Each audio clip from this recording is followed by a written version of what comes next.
Warren Buffett says, never lose money. Nobody warned him about Valentine's Day. Today, we're breaking down the real economics of having a girlfriend.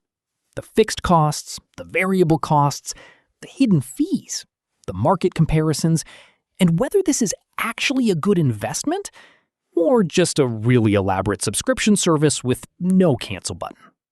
Grab a coffee. This is a full earnings report. In business, you've got fixed costs, rent, salaries, the stuff you pay no matter what. Then variable costs, stuff that scales with activity. A relationship works the same way. Fixed costs, the stuff that doesn't change month to month. The anniversary, annual, non-negotiable, penalty clause is brutal. The birthday, hers. Yours is apparently optional. And Valentine's Day, which comes with surge pricing built in. Every restaurant on the planet knows exactly what they're doing that night. Then there's variable costs, the stuff that scales with vibes. Coffee dates, just because gifts, Uber rides when it's raining and she doesn't want to take the metro. The scary part isn't the fixed costs. Those you can budget for. It's the variable costs, because unlike your electric bill, this one doesn't come with a usage meter. Let's talk opportunity cost, the value of the thing you gave up to get the thing you have.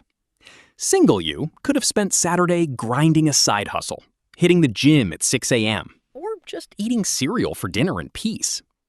Taken you is now doing couples errands at a home goods store, looking at candles that cost more than your monthly Spotify bill. Is it a loss? Depends how you value your time. Some men would pay to not be single. That's not irrational. That's just a very specific utility function. Everyone's discount rate is different. Let's run a quick market comparison. Think of staying single as one asset class and being in a relationship as another. Neither one is objectively better, they just have different risk profiles. Single life is like holding cash. Low cost, low commitment, extremely liquid. You can move your money anywhere at any time. But cash also just sits there. No growth, no compounding. You're safe, but you're not building anything long term. A relationship is more like an index fund. Higher upfront cost, less flexibility, and some volatility in the short term. But held properly, over years, it tends to outperform. Emotionally, practically, sometimes even financially, if you're splitting bills and building something together. The bad relationships, those are the meme stocks. High excitement, high drama, and a real chance you lose it all in a single afternoon. Let's do a few case studies, because numbers are more fun with characters. Case study 1, the over-leveraged boyfriend. This guy is financing the relationship on debt he can't actually afford. Expensive dinners on a credit card, trips he can't pay off, all to keep up appearances. Classic story.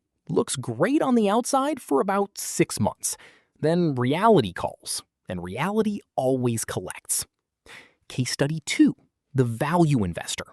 This guy isn't cheap, he's disciplined. He puts thought into gifts instead of just spending big. He communicates about money early instead of avoiding the topic. He's not trying to impress anyone with a receipt. Slower start, way better long-term returns. Case study 3, the day trader. Constantly on, constantly chasing the next exciting thing. New restaurant, new trip, new gesture, trying to manufacture a high every single week.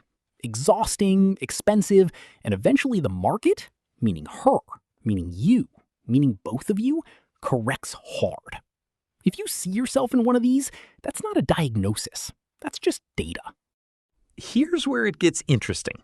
Because a bad relationship is genuinely one of the worst investments a human being can make. High cost, high volatility, and the dividends can just stop with no warning and no refund policy. But a good relationship? Completely different asset class. Someone who talks you out of a dumb impulse purchase? That's instant savings. Someone who pushes you to actually save instead of doom spend? That's basically compound interest. Splitting rent and subscriptions with a long-term partner? Literal economies of scale. And someone in your corner during a rough year? That's an asset with no ticker symbol, but arguably the best one on the sheet. The joke is the spending. The truth is, the actual economics of a good relationship isn't about money at all. It's risk sharing. Two people splitting life's downside is a better deal than one person carrying it alone. Every relationship has its own version of inflation. Year 1, a home-cooked meal and a movie is a perfectly acceptable date. Year 3, apparently that's not trying anymore.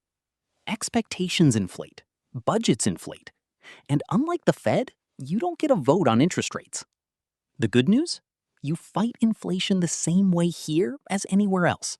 Communicate early, set a budget together, and stop trying to outspend your way out of a bad week. That's not romance. That's just bad monetary policy. One more concept before we wrap up. The sunk cost fallacy. This is the idea that you keep pouring money, or time, or effort into something just because you've already spent so much, even when it's clearly not working anymore. You see this everywhere in relationships. I've already spent 2 years with this person. I can't leave now. That's not loyalty. That's not love. That's just refusing to close a losing position because you don't want to admit the trade was bad. A good investor knows when to cut losses. A good partner knows the difference between a rough patch and a fundamentally broken business. So, good investment or bad investment? Like every investment, it depends who you're invested in and whether the relationship is actually a two-way portfolio or just you funding someone else's lifestyle. Cheap relationship, expensive person, bad deal. Reasonable person, honest budget, shared goals, one of the best performing assets you will ever hold. No cap table required. If this made you laugh or panic check your bank statement, drop a comment with your worst relationship expense story. I want to hear the receipts, literally. And if you want more videos that pretend to be about money but are actually about life, subscribe, and I'll see you in the next one.